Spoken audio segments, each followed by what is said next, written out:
Trump will just say, well, I'm pulling out of NATO. That's the end of NATO. But they were basically told not to under Biden. Didn't surprise me at all, given some of the rubbish that it was funding. He would be assassinated within the month.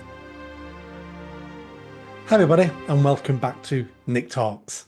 This episode's returning guest is that Preston journalist again. I can't keep him off my bloody channel. Ash, how you doing? Really good, Nick. How are you? I'm good, thanks. Let's jump into this one. There's only one man worth talking about at the moment. He's changing the world one day at a time. He's been the president of America now, I think it's 3 weeks.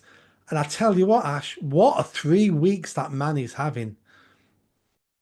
Exactly. Look what he's doing. It's absolutely incredible. The executive orders that he's signing, they're making sure there's only two genders. He's even banned the Olympics from sending transgender athletes to compete in female sports. They're actually banning them. They're not going to allow them to have visas to come into the country. That's how much he's doing. He's got the Ukraine situation now, which is all blowing up again because he's now had a chat with Putin and Zelensky and decided that they've decided between them that peace talks should take place. Now, of course, there's a lot of nuances to this. Is Russia going to be allowed to keep the territory? What's going to happen? What concessions will have to be made? Because there's no way that Putin can possibly just pull out altogether without and lose face, in Russia because he started this war after all. So there's going to have to be some massive agreements going on. But it just goes to show how desperate people like NATO, the UK, and the EU are, because they've come out of a joint statement saying that any negotiations should include the UK and the EU at the table as well. I'm like, well, no, actually, it shouldn't. And Trump doesn't seem willing to comply with that either, because it's the UK and the EU and NATO that have kept this war going for as long as it has. It could have been stopped a long time ago before now. And now all of a sudden Trump wants to bring an end to it like he said he was going to do. All of a sudden they're thinking, oh dear, we're going to look like absolute morons now because we've poured billions and billions into this. So he's absolutely embarrassing the rest of the world, Europe certainly. Have you seen the front page of the papers today? Go on. It's all about the Ukraine deal, and all the headlines are, we're giving Putin the green light to invade the rest of Europe. That's what the mainstream media now are talking about today in the papers. The fact we're going to get an end to the Ukraine war means Putin's going to be emboldened now to march across Europe like Hitler did. The only difference is, if Russia can't beat Ukraine, and we've plowed money into it and resources into it, but if he can't beat Ukraine, he's never going to beat any other European country, Western European country. Is this just a scare tactic in the hope that the EU, NATO, the UK can continue this war against Russia? No, the US certainly isn't going to continue the war, are they? They're not going to put any more money into it. The rumor is that some of the concessions that have been offered or discussed, shall we say, is that NATO will not join NATO. Ukraine will not join NATO, which personally I don't have a problem with. I don't think they should be part of NATO. Secondly, Putin would be allowed to keep at least some of the territory that Russia has taken from Ukraine. It's controversial, but I'm afraid, be realistic. There's no way Putin's just going to say, okay, let everyone go home. That's not going to happen. He would be assassinated within the month, and a new right-wing leader would take over. It'd be the end of Putin. Yes, exactly. He'd be signing his own death warrant, like he said. So he's not going to do that, and concessions will have to be made. Wrongly, probably, but unfortunately, that's the way it's going to have to be. Um, Zelensky is apparently not very happy that these talks are going to take place, and the mainstream media, I think, are hoping. Oh, they wrongly think they still have some influence over what most people think, and they don't anymore because they're shrinking. It's people like you and I and others now that are the media in this country, and they don't like it. But they're hoping to derail these talks. They're hoping to stop Trump having any form of success. And that's what the UK is trying to do. That's what the EU will try to do. And that's what NATO will try to do if they are allowed to enter into these negotiations alongside the US. The US has got to be the steering hand here. It's got to be the hand. They've come out recently and said, we cannot be the security guards of Europe from Russia. You've got to do that yourselves. And they're absolutely right. Minimum, 2% GDP on defense. I mean, we do that, but many NATO countries don't. They've got to up the defense spending. Europe has to defend itself. America's got its hands full with China, and it cannot take on the entire world on its own. And we shouldn't be expecting America to be our babysitters, if you will, just in case Russia does something. Putin is not going to sweep across all of Europe. Like you said, his armed forces have been shown up for what they are, and they're poor. I said this when the conflict started that they were poor. I actually thought they might have taken at least half of Ukraine. I thought they might have got a lot further than they have out of sheer numbers because they're such a vast country with a vast army. But their equipment is dated. The navy is dated. Their flagship sailed through the English Channel, was it last year or a year before? And it broke down.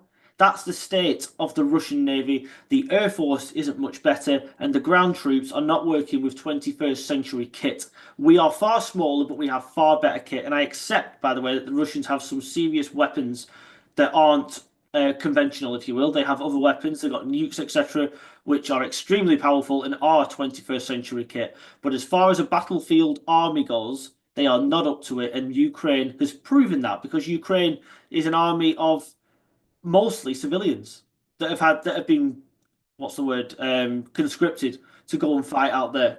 So if a so-called professional army that's vast in size like Russia can't beat them, then there's no way they're going to try and invade any sort of NATO country like Poland or anybody like that because it won't be worth the hassle they'd have.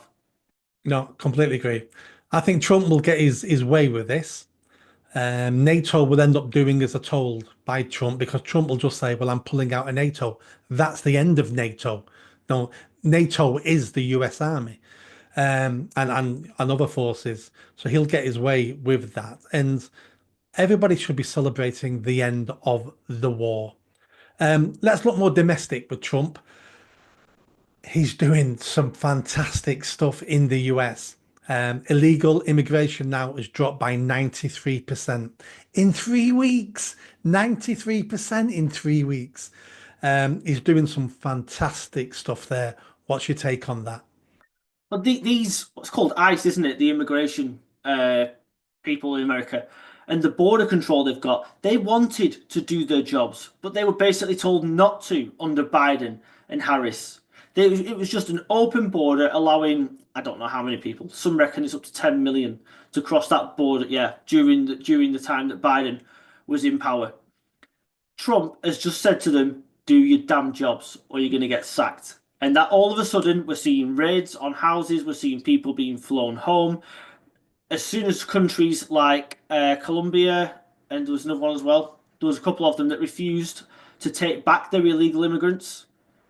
Trump said, right, that's it, 25% tariff on all your goods. All of a sudden, okay, we'll take them back. And Mexico has been forced to send 10,000 of its army to the border to police that border now because they're so afraid that Trump is going to put tariffs on their goods. This is the kind of soft power that, tariffs, etc., that is far more powerful than any military campaign could be. Incredible how he's managed to, like you said, decrease it by 93%. And these people are scared to death of what Trump could do to them. It doesn't have to invade them to ruin them. Just put tariffs on the goods. Simple as. And now all of a sudden they're taking their criminals back. They're taking their illegals back. The illegals are the people who want to get out of their countries because they're basically unwanted. They're going to be persona non grata in their own countries, probably. They're probably criminals, drug dealers, God knows what. I'm not saying all, but there'll be a vast number of criminals inside there, and that's why these countries didn't want them back. But now they're going to have to deal with them, and the American public, I'm sure, are going to be overjoyed. It's just to show that Trump has done more in just a few weeks than the British government has done in the last 14 years under the Tories, and in the last 6, 7 months under Labour. Trump has just shown the world that things can be done. We've been told all our lifetime, I'm a lot older than you, I'm in my late 50s now. I've been told all my life, these things can't be done. We can't leave the EU. We can't have our own trade deals. We can't be a lot tougher on other countries. We can't deport people. We can't stop immigration. We can't stop crime. We can't punish criminals because we've been told these things all my life. And in 3 weeks, Trump has shown the Western world All these things can be done if you want to do them. He's embarrassed the whole Western world. And he's doing the same thing with Ukraine. This is what I said. This is why they don't want him to have any successes, because he's going to make them look like a bunch of tossers, show them up for the charlatans that they are. I mean, some of the statements that are coming out about it, coming out and saying, "Oh, we're going to keep pumping money into Ukraine," or "We can't deport people because this." I don't know if you saw the story about the Albanian whose son didn't like chicken nuggets that were made in other countries, only likes British ones, so he's going to stay here. You telling me they ain't got McDonald's in other countries? I mean, some of the crap that has come out this week, some of the stories I've heard. One woman, I think she was Ghanaian. She joined a terror organization on purpose to strengthen her claim to stay in the UK because she said it would be too dangerous for her to go home having joined this organization. So by virtue of joining a prescribed terror organization, she's actually now strengthened her asylum claim. Like, dear God, I have never heard anything like it in my entire life. It's just, and forget Starmer, forget the Tories, none of them are going to do anything about it. Just like with this Palestinian thing, using the Ukrainian resettlement scheme or immigration scheme. It's just unbelievable what's happening over here. And Trump is making them all look like morons, which is why none of them wanted him to win the election in the first place. Yeah, he's showing everybody, he's showing other people in other countries that your government is a joke. It's a laughing stock because all these things can be done. Up to a week ago or 2 weeks ago, I'd never heard of a department in America called US Aid. Never heard of it. It's got a budget of hundreds of billions. And some of the stories that have come out of there, I think Trump now has closed it all down. They were funding things around the world for hundreds of millions of pounds, $20 million every year for an Iraqi Sesame Street TV program, pole dancing in Serbia for LGBT people. It just went on and on and on and on. Yet funding the BBC charity, which was going around the world teaching people how to be unbiased news reporters. The BBC, Ash. If you want to be an unbiased news reporter, don't listen to the BBC. But all these things were propaganda arms of different governments promoting this woke agenda, promoting a way that we all think is a wrong way of living. And the U the US citizen was spending hundreds of billions on this. It was worse than I thought it would be. Oh, it was massive, wasn't it? Like you, I'd never heard of USAID in my entire life. I had to go on the internet, I had to type in and find out what it was. Although I was less surprised to find out who was involved in it. People like George Soros, for example, being closely linked with all this crap. Bill Gates also being linked with all this rubbish. Didn't surprise me at all, given some of the rubbish that it was funding. And you've basically said it all, Nick. Some of the projects and the money wastage. And I bet you, if we had, well, I mean, we find out about some of the stuff that our foreign aid goes to, don't we? On a smaller scale, of course, but some of the things that we funded in the past. What was it? In Ethiopian Spice Girls. That was one of them. A Chinese lesbian opera company in Beijing. Yeah. I mean, Beijing, China, the second biggest economy in the entire world, richer than we are, and we're sending them foreign aid. You can't credit it. India, trying to help their farmers while depriving our own of the right to earn a living. Funding Indian farmers. When India have got a space program, you've got a country where, granted, a hell of a lot of people over there live in abject poverty, poverty that this country has never seen before, or certainly not since maybe, Victorian times or something like that. And we're instead of making them distribute their money properly and help their own citizens, we're just happy to fund it for them while they send rockets into space. Foreign aid is a racket and it should be stopped, it should be cut, and it should be done.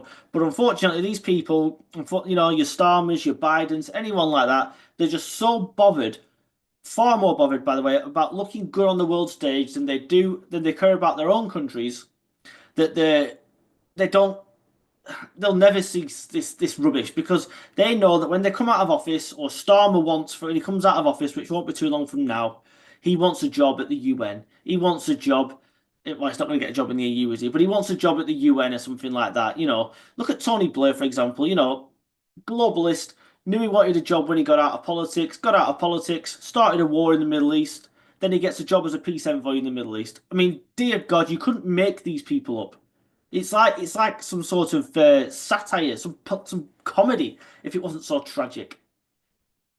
Is there anything that Trump's going to be doing or started doing now that we need to be paying attention to? He's done the border, he's renegotiated loads of trade deals, he's ending the war in Ukraine. It looks like he's ended the war in Gaza. It's like the other day when the Hamas said they're not releasing any more hostages, and he said, noon on Saturday, if you've not released every single hostage by noon on Saturday, there's going to be hell to pay. And when reporters said to him, what do you mean by that? He went, there's going to be hell to pay. And I'm sure Hamas are going to release everybody now by Saturday noon because he scares the life out of all these people. I bet they release them all as well. Otherwise, they're going to get absolutely obliterated. And when Trump says there's going to be hell to pay, he means it. This isn't senile Joe anymore that they could all run rings round. This is a proper president now who says what he means and means what he says, and these people know it. And that's Trump's one of his main appeals. They know that he's just unpredictable enough to bomb the living daylights out of him should he see fit, and he can give the order anytime he pleases, and there's nothing they can do about it. But as far as things that he's going to do in the future, he's now threatening Britain with tariffs, let's not forget. And this is something that you and I spoke about in the past. Trump is not going to deal with this hapless government that we have over here. He's going to use his soft power.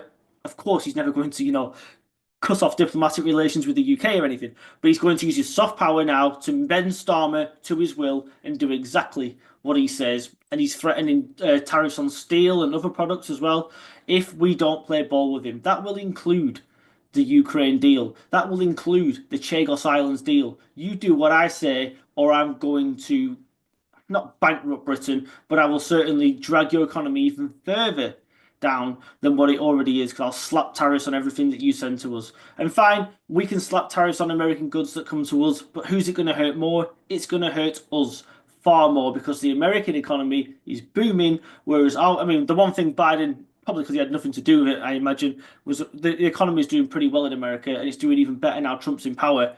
Ours is not just flatlining, we are going into a recession potentially over the next few months. And Trump can use all the economic powers he wants to drag us into the mire. And nothing brings a government down, sorry, faster than an economy that is flatlining, going to recession, people have no money. And that brings a government down far faster than any sort of political scandal. Just you wait and see. Oh, if he imposes 25% tariffs on the UK, this government will fall and it will fall quite quickly. That's the soft power of the world power. He doesn't have to send the army, the navy, the marines in. 25% tariffs has changed the opinion of every president in the last 3 weeks who tried to challenge him. I mean, even the Canadians have sent troops now to their border to stop migrants entering America from Canada because this threat of 25%, he knows it'll damage America a little bit, but he knows he's playing chicken with these weak leaders and he knows these weak leaders are just going to buckle. And they're falling like dominoes, aren't they? They are. And it's great to see. And I wouldn't want to see us with 25% tariffs on the UK because, regardless of who's running this country, this is my country and I love this country. But he will do it because it's the best thing for America.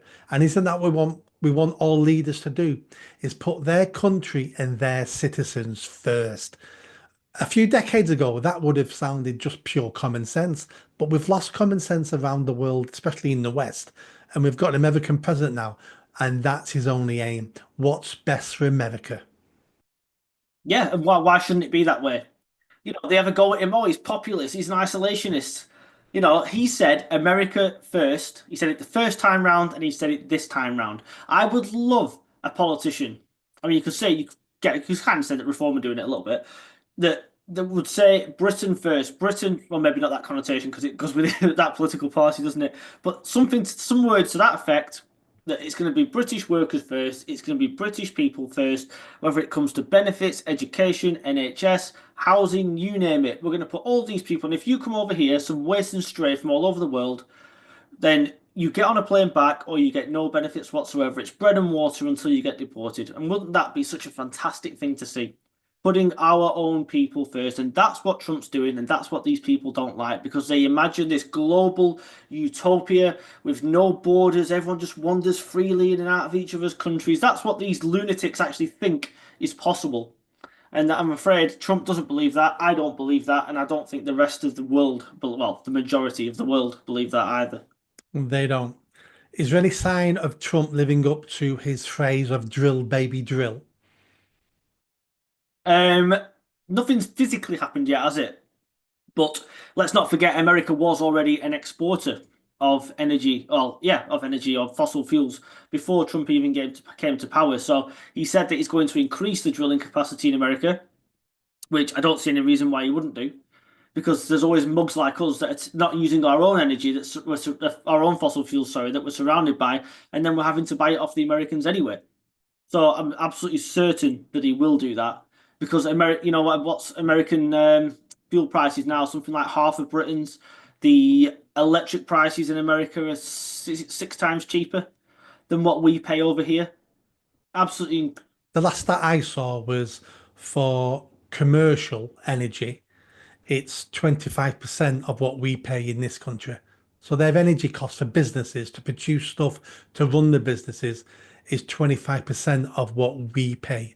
And you wonder why they're extremely competitive?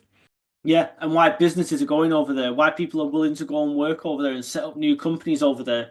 We used to be that nation before these idiots, before Theresa May signed net zero into law without a proper debate. We used to be that nation. We had competitive corporation tax rates. We used to start up more SMEs, small to medium enterprises, than France and Germany combined. We were, as Napoleon called us, a nation of shopkeepers. We were a nation of small business people, entrepreneurs, people with aspiration, people who wanted to go somewhere. And now the net zero dream's biting, the national insurance increase is biting, and people are going to go to countries like America where they don't look at people who've got aspiration or people who run their own businesses as scumbags or millionaires or someone just to tax to the hilt. They look at them as people that are growing the economy, people that are putting money back into the economy, people that are providing jobs, and that should be respected. And unfortunately, this country doesn't see that. This government doesn't care about that, but Trump does, and that's why America will keep booming, I think. Yep. And for people, a lot of people don't know that some of the states in America have zero income tax. Florida's one of them. So you earn your wage and there's no income tax. There's other taxes and when you're buying stuff in the shops and things like that. But can you imagine a country with no income tax? All that money you earn is in your pocket. You then decide how you spend it. And the government will take some of it when you purchase stuff, but that's your choice if you want to buy it or not. But at the moment, we're robbed at source by HMRC. They rob us at source, and we don't have any choice about how we spend our money. They just take it off us. That's going to be a debate for the future, I think, is the future of income tax. And what would you do? Say you lived in the States and you live in Florida, for example, and you don't have any income tax. Say you've got an extra $1,000 in your pocket every single month. What are you gonna do? I mean, it's not 1,000, but call it $1,000. What are you gonna do with that extra money every month? You might take your family out for a meal. You might have a wander over to one of the water parks at Universal Studios or something. You'll go on a day trip with your family. In other words, or extra mortgage payments, whatever. You're going to put that money back into the economy. That's what you're doing with that money. You're not just going to keep it in the bank for no reason. You can treat your family, like I said, to food and drinks and stuff. That is money for all rope. That is money going round and round in the economy, and that's what an economy needs. And it's the exact opposite to what we're doing over here. Whereas people are being taxed to the hilt. Maybe Ron DeSantis in Florida knows that if you don't tax people so much, they're still going to put that money back into the country anyway, regardless. They're still going to spend it, and it's still going to, like you said, you're still going to pay tax on stuff you buy and stuff. It's just that you can spend more of your money in different businesses, keep those businesses going, they employ people, they pay tax, and round the money tree goal, the money circle goals. But unfortunately, we've got economically illiterate idiots over here who don't know that. It's such a basic thing. I'm not an economist, and if I know that, then they should know that. Yeah, but you forget that they're socialists. They've got a world view. All this is going towards a Marxist agenda. They've got no idea how anything works. They're just following a playbook, the Marxist playbook. So Trump's doing well. If you let's end with some scores, scores on the doors. If you had to give Trump a score out of 10 for the first 3 weeks in office, what's his score? 9. You're a hard master, you. 9 out of 10. I don't know how you couldn't give him 10 out of 10. He's been there 3 weeks. Look what he's done. I'm not very good at giving people full marks on things. I was trying to think of a reason not to give him a 10. I'll be really harsh and say he's not drilled enough yet. 9 out of 10. Well, that's a good point. We should never give people 10 out of 10 because that stops them pushing themselves. Because Trump's done amazing now, but hey, if he pushed himself, he'll achieve a lot more. But let's see what he does over the next 3, 4 weeks. What are you saying? Marks out of 10, Nick? For me, 10 out of 10 has to be 10 out of 10. He's impressed me with the speed of what he's done and the facts, the 93% reduction in illegal immigration, the fact he's closed down departments, he's been like a bull in a china shop. He's just gone in there and went, we're tearing all this down. I don't care if you like me, you love me, I don't care if you complain about me. I'm doing what I've been telling you for 4 years I'm going to do if I get elected again. And he's gone in there and he's doing it. And he's put everybody on the back foot. The more he puts these people on the back foot, the easier it is to do the next thing he wants to do because everyone is just flabbergasted. Everyone's going, we'll go out on strike. And he goes, well, go on strike because I'm going to close your department down anyway. He just put everyone on the back foot and it's great to see. Yeah, it is. I couldn't agree more. I should have given him a 10, but I'm not going to. Well, yeah, you stick with your 9 out of 10 and hopefully you'll hear about it and you'll go, right, I'm going to teach that Preston journalist a lesson here. I'm going to do even more stuff now. You keep him on his toes. Cheers, Ash, and I'll catch up with you again soon. Cheers, Nick. Thanks.